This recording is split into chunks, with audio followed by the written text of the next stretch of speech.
Pwede ka bang kapkapan ng walang search warrant? I-discuss po natin. Sa batas po natin, as a general rule, bawal po ang search ng walang search warrant. Kailangan po kung kakapkapan tayo, hahanapan yung bag natin, kailangan po merong search warrant na isa-serve sa atin. Pero syempre, meron po mga exceptions dito. Meron po mga pagkakataon na tinatawag nating valid warrantless searches. Mag-discuss po tayo ng dalawa ngayon. At number 1, yung tinatawag po nating stop and frisk search. So ano po ba itong stop and frisk search? Meron daw genuine reason yung police in light of his experience as a police officer and the surrounding circumstances that criminal activity may be afoot. Ako, attorney, ano be afoot na yan? Ibig lang sabihin, merong paparating o merong nangyayaring criminal activity based po doon sa experience at saka sa surrounding circumstances, nagkaroon ng genuine reason yung police ngayon. Attorney, paano bang masettle na may genuine reason o wala yung police? Aba, meron pong nakalagay din sa batas natin na batayan para dito. Nakalagay po dito, sabi, at least 2 suspicious circumstances. If we take them together, we can show na mayroong genuine reason yung police sa paghahanap sa atin. So ngayon, gumawa tayo ng example. Sabihin natin, may lalaking pagewang-gewang sa daan. Tapos yung police nakita sa bewang ng lalaki, mayroong parang nakabulge na barel. Ang tanong, pwede bang hanapan, pwede bang kapkapan etong taong pagewang-gewang na to? The answer is yes. Why? Kasi po unang-una, may suspicious circumstance. Ano yan? Diba, pagewang-gewang siya. May pangalawang circumstance ulit, no? Ano po yan? Sa bewang niya, mayroong nakabulge na barel. And if we take them together, aba, criminal activity may be afoot. So with that being said, ano mangyayari? Eto pong tao na to,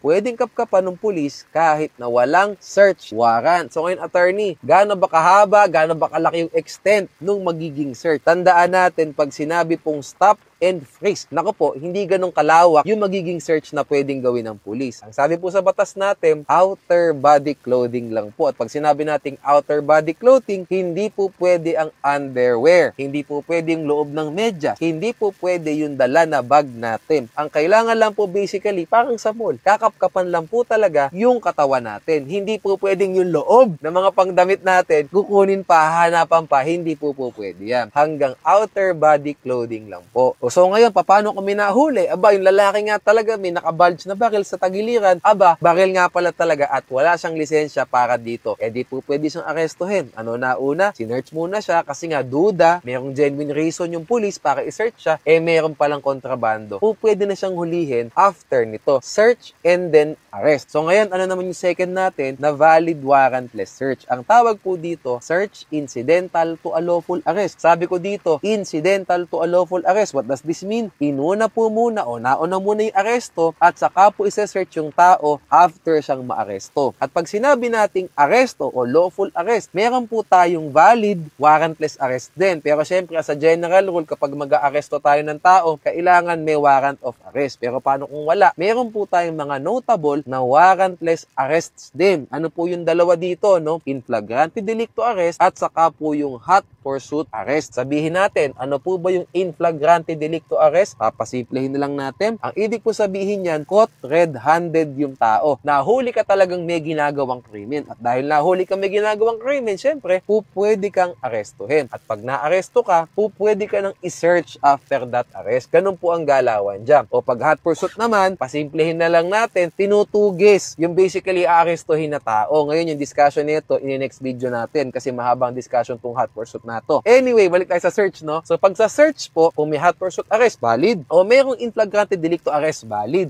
Pwede pong i-search yung tao after siyang maaresto. So ngayon tanong, gaano ba kalawak, gaano ba kahaba, gaano ba kalaki yung extent ng search? Mas malaki po in this scenario kasi nga merong nahuling criminal activity na talaga. Hindi lang po sa genuine reason, meron na talagang crimen na ginawa. Caught red-handed nga, di ba? In flagrante delicto arrest. And with that being said, ang sabi po sa batas natin, within the immediate control, within the area of the immediate control of the arrested person, pwede pong i-search. Pwedeng i-search yung undergarments niya, yung underwear, yung medyas niya, pwedeng i-search, yung bag niya, pwedeng i-search, yung pong paligid niya, yung damo sa gilid, yung bato sa gilid, pwede din pong i-search. Alam niyo kung bakit?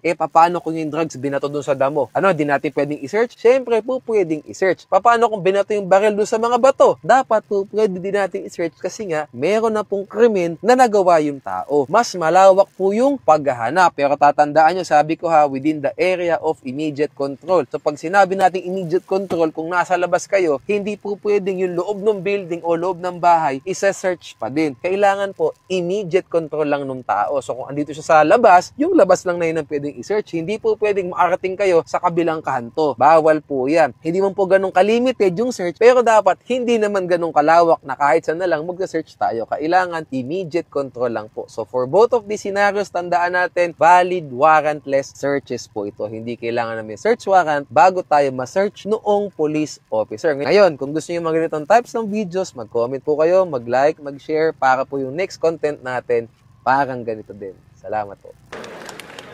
Tama, yung pakiramdam ni tanga. Natural, hatid mo yung anak mo, tricycle driver ka. Ang ina nito.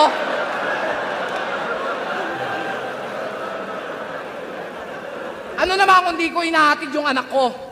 Wala ka ng pakialam dun, bro. Ang harapin mo ako, parating na yung sundo mo. Nakaharap na, parating pa, bobo din eh, no? Yo! Sino mga taga-pulo? Ayaw nyo magtaas, magtaas kayo! Baka pwede ho, makisuyo.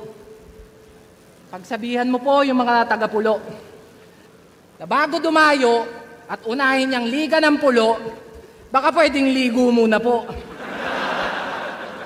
Kasi kung basta gapo, bano, sila basta pulo, baho. Diyos ko po, try niyong manood ng live para malaman niyo kung bakit. Lalo na pag dikit-dikit, ang sarap budburan ng latik. Parang mga kakanin na ang lalagkit. Pero marami namang malupit. Ginagawa lang na itong martir. Di ba may AdSense at sponsor na? O so nasa nag-disappear? Battle of the Night, yung talent fee, pansit tsaka appear. Tanginang TF yan, pampahaba ng karir.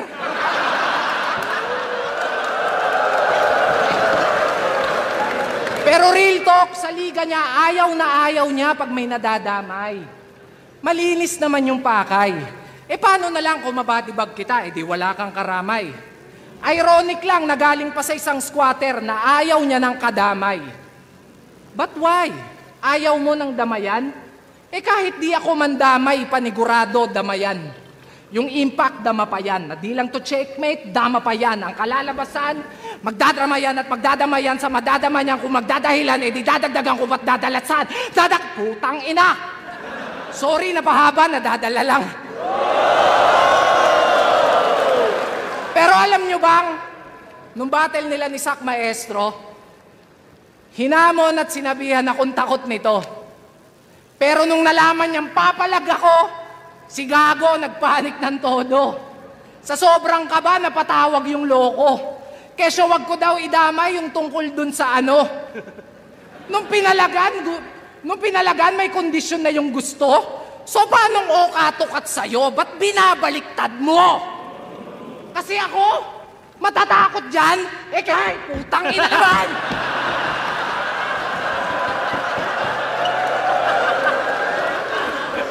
Sino ba hindi matatakot dyan? Mukha kang straight duty kawatan.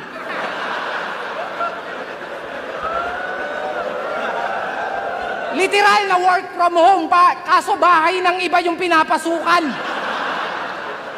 Pero tama na nga yan. Sa kabila ng mga biro ko at pagpapatawa, biglang naisip ko na, bakit pa? Kung ang pinakamasakit kong insultong pwedeng sabihin sa'yo, si-sharenan ka. Ngayon tatanungin kita, kung mas ikatutuwa mo ba kung di ako magpapatawa? Game! Alam niyo yung giraffe, mga bes? Yung mahaba yung leeg, tapos matatangkad, yung nakikita sa safari forest. O ganito itsura nun kapag kinumpres.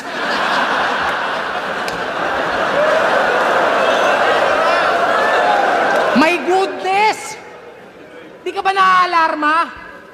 Kahit saan ka magpunta, yung tiyan mo laging nakabalandra. Naabutan nyo na ba itong nagsisiyesta sa kalsada? Utangin na parang kotseng kubang nakaparada.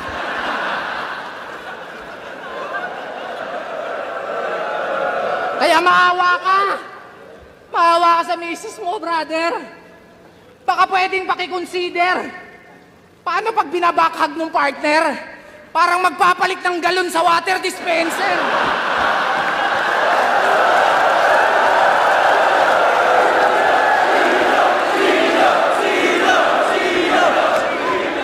At ang nakakabader, yung My Day, panay jogging pa yan. Imagine nyo na lang, pag nagja-jogging to nung walang damit, parang Titan na pinakawalan.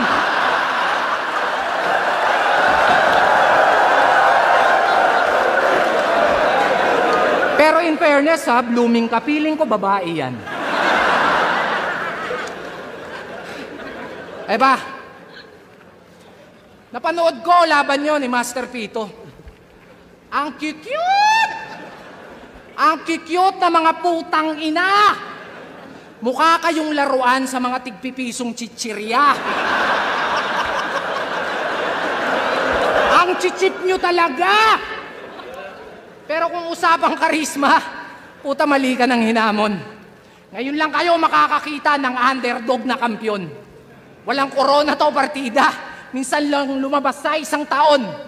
Pero pag sumalang pati buwelta, kaya kong gawing mukhang ahon.